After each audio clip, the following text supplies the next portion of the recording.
Cherry Babar. Chano.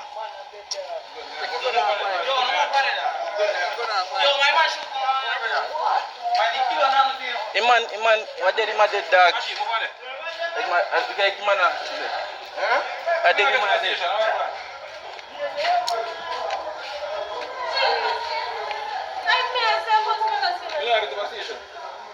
So who shoot him? On the spot, news media, we got the latest news. We don't care about the views, we just representing right. Put local news internationally every night. On the spot, wave that Jamaican flag from left to right. Let's get it right, y'all know the type. We ain't dealing with the hype, we make it take flight.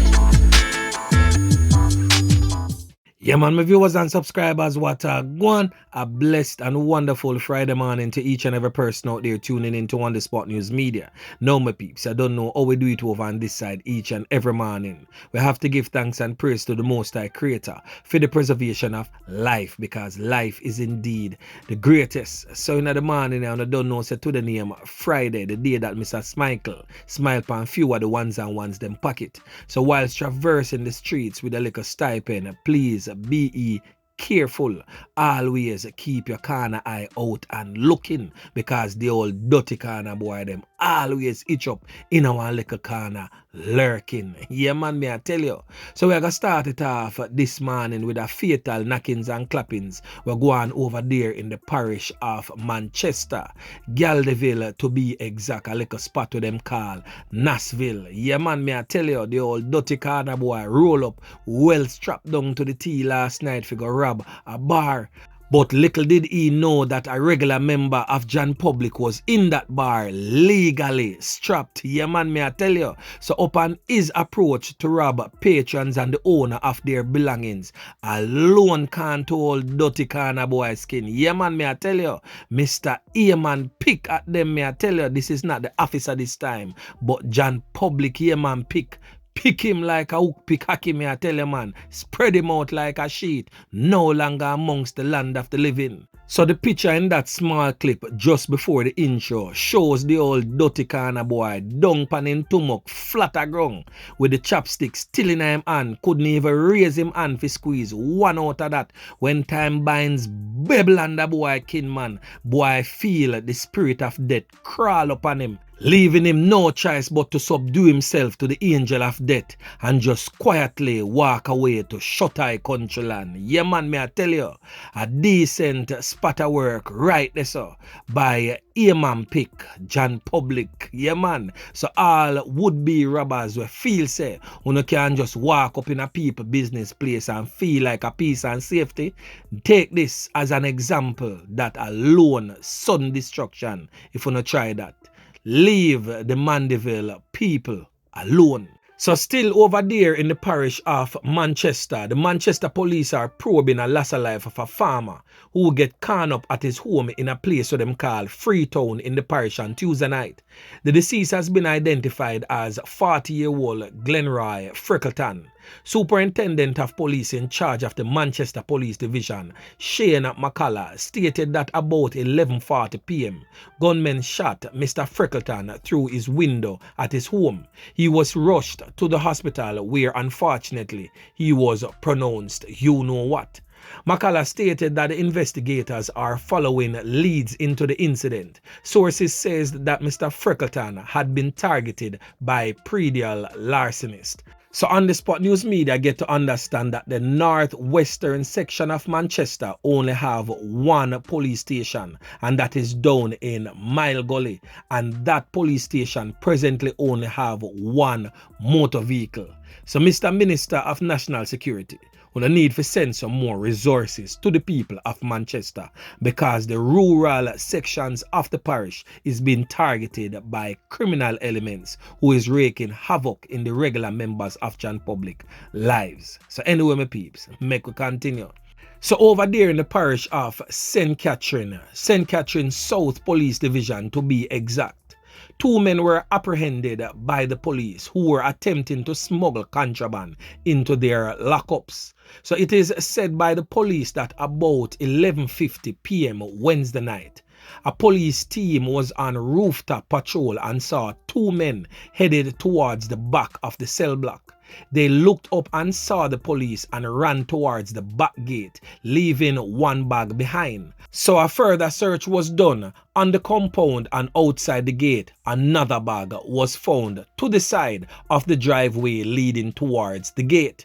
Both bags were searched and found to contain the following items: 16 cellular phones, 9 SIM cards, 16 cellular phone batteries, 7 phone chargers, 3 earpiece, about 1 pound of marijuana, about half a pound of grabber, 17 lighters, 23 packs of Whistler, 240 cigarettes, 1 flask of white rum in a plastic bag, 1 flask of Appleton in a plastic bag, 3 razor blades, 1 tube of bleaching cream, 5 packs of biscuits, 3 hacksaw blades, 1 hair comb, approximately 1 pound of peanuts, 5 pounds of Lasco, 4 pounds of oats, among other items. Boy, coming like it's a supermarket, haberdashery, phone company,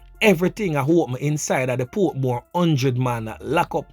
A big business are going behind bars right there, sir, brother. Boy, may I tell you, the thing serious over there, sir. So of course, the police would have caught the would-be smugglers and presently behind bars with the persons that they were attempting to supply with these items.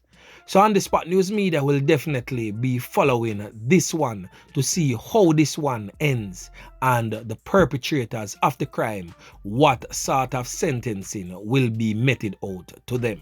So still in the parish of St. Catherine, the St. Catherine North Police Division to be exact, a bus operator who plies the route between Linstead and Spanish Town in St. Catherine lose 3 pints after he was conned up by a police officer in the bus park on Saturday, August 13th. He has since been identified as this man presently on your screen, 39-year-old Alton Reed, better known in the streets as Benji. He's from the Bagby district in Troja, also in St. Catherine. The Jamaica Constabulary Force stated, whilst not giving much details of the incident, said that Reed get conned up during a confrontation with the police. It is said that Reed lost his life in the hospital a few days after him get conned up in that unfortunate incident. A relative of the deceased stated what took place and what led the officer to clap some can pan Reed. The relative stated, and I quote, that Reed and another bus driver had an altercation in the bus park where Reed received a few bucks, stumps and kicks all over. He ran for dear life and the other driver ran him down, still in confrontation. It is said that Reed retrieved a machete from his bus and gave the other driver 2 chops. When the police saw that, the police asked Reed to drop the machete, but Reed in a rage continue to drop some chop in the other driver's skin. And that is when the officer drew his service weapon and fired 2 shots in the direction of Reed, hitting him twice in the upper body. Reed was, however, rushed to the Spanish Town Hospital, where he later died a few days after. So the family of Reed is left heartbroken and also in disbelief, stating that boy, the officer could have clapped 1 can in him foot instead of in the upper torso. Boy, may I tell you, the thing rough where this one is concerned. Boy, my peeps, make we continue. The Independent Commission of Investigations, INDECOM, is probing a police fatal knockings and clappings of an unidentified man along Waltham Park Road in the parish of St. Andrew early Thursday morning. INDECOM says the police have stated that 2 officers were traveling along Waltham Park Road when they were alerted by a woman who alleged she was being robbed by a man with a knife. The officers reported that during their intervention, they were attacked by the man with a knife. In response, both officers fired their weapons in the direction of the man. The injured man was transported to the hospital, where he was pronounced you know what. Indicom says that officers involved have given initial accounts of the incident to the investigative team and have been notified to provide a statement and to attend the office of the commission to be interviewed. The incident scene was processed by Indicom, and the knife and the service firearms of the concerned officers were also collected. Meanwhile, the commission is seeking the public's assistance in identifying the deceased, who is of dark complexion, has a plaited hairstyle and a birthmark on his left thigh. So my peeps, if you don't know say you don't lose nobody, you don't go on down a public or go on down a madness or wherever them have the dead body there, go identify it. Yeah man. So my peeps, if Dry Eye and Bareface was ever to be a person, this old dirty kind of boy from Mobay would definitely be it, as he tried to flee the island from firearm and ammunition charges. So one man who attempted to flee the island amid seizures of 2 firearms and rounds of ammunition was apprehended at the Mandeville International Airport on Monday, August 15. The accused is 22-year-old Tibal Clark, otherwise called TJ of Babman Hill, out there in Lilliput, St. James. Reports from the police are that on Friday, July 22, a joint police military team carried out an operation at Clark's premises, where he and 2 other men fled the scenes. The premises was searched and an Anderson AM-15 rifle and also a Keltec 9mm pistol and 35 rounds of ammunition were found. So on Monday, Clark was spotted and intercepted at the Mandeville International Airport, trying to flee the island to avoid being charged. However, he was apprehended and was subsequently charged for the offense of illegal possession of firearm and ammunition.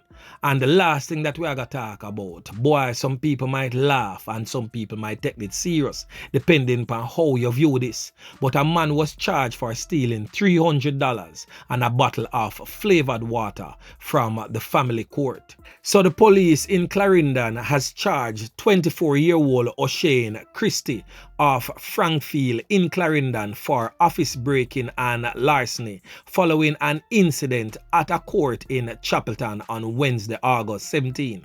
A security guard was on duty at 3 a.m. when he heard strange sounds coming from the building. He made checks and Christie was seen running from the courthouse. He was caught and the police were summoned. On arrival of the police, $300 worth of coins and also 2 bottles of flavored water was recovered. He was subsequently charged. Boy, may I tell you, me not even know what to make of a situation like that. 3 bills and 2 cran water, the thing rough out a John shop there. So anyway, my peeps, form your own opinions as it relates to that incident. Drop some comments in the comment section. I will definitely be looking out for that. So anyway, my peeps, remember to like, share, subscribe to the channel. Stay tuned to On The Spot News Media as I continue to bring you fresh news and updates in subsequent newscasts. On The Spot News Media. Yeah, man.